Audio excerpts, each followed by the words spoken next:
Winnats Pass, the crown jewel of the Peak District, a must-ride climb which has hosted the National Hill Climb Championships a record 11 times since 1947.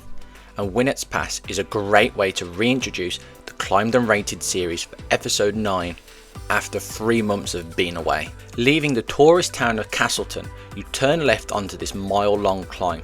You can see the stunning limestone gorge valley up the road, but you can't yet see the savage slopes which have beaten me on my first 3 attempts. But I finally conquered Winnats Pass on my 4th attempt back in September 2023. How will my 5th attempt go in 30 degrees heat?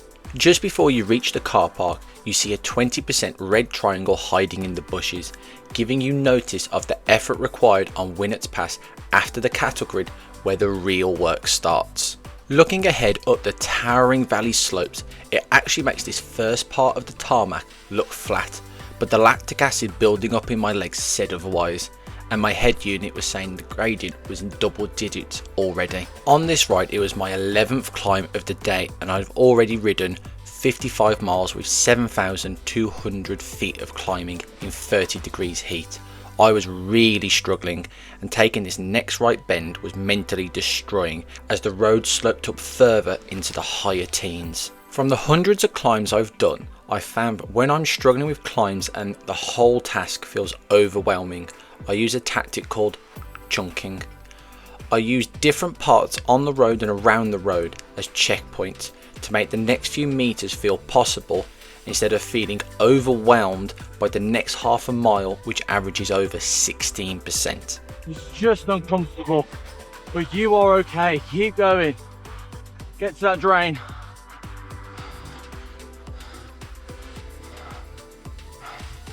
Get to that rock on the left. Get to the next drain.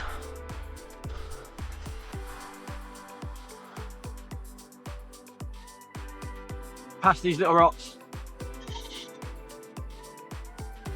Slowly but surely, I crawled my way up to the cattle grid and reached the top of Winnats Pass and get my 2nd victory over this beast of a climb. So happy. I got the energy to express it. That is a big win. It's now 3-2 overall to Winnats Pass. Hopefully 2 more visits in the future and the comeback can be complete. Let's rate Winnats Pass in 4 categories to give it a score out of 20 and see where it ranks on the Climbed and Rated league table.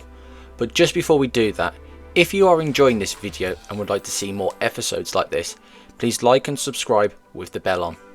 Difficulty. This is a steep climb, but there are steeper climbs out there, but Winnats Pass beats you up by having no respite and leaving the steepest part to the end when you have very little power left to get you up 20%. 4 out of 5. Scenery. Winnats Pass is uniquely stunning, bending up this stunning limestone valley which is looked after by the National Trust. No wonder it's extremely popular with tourists. 5 out of 5. Ride environment, but with that popularity brings a lot of traffic in both directions, and the road is very narrow in parts, making you feel like you are in the way. I have been told if you want to miss the traffic you must get there very early in the morning, which I've not been able to do as of yet. 2.5 out of 5. Satisfaction. This climb has a massive reputation, history and challenge, which makes for great memories and a feeling of pride to conquer it. 4 out of 5. That gives Winnats Pass a score of 15.5 out of 20 and joins Winter Hill and Rhinos Pass in joint 5th place. Fleet Moss still holds top spot with 18 points. If you want to ride Winnats Pass for yourself, I'll leave the Strava segment link in the description, or you can use the What 3 Word app and search for Winnats Pass using these 3 words: frame, microfilm, slams. If you are like me and like to travel to these climbs via the train, the nearest train station is Edale, or it's only a 16-mile ride from Sheffield train station. Comment below your thoughts and experiences of Winnats Pass and let me know what other climbs you would like to see in this series. Thanks for watching, and I'll see you next time. up another climb on 2 wheels.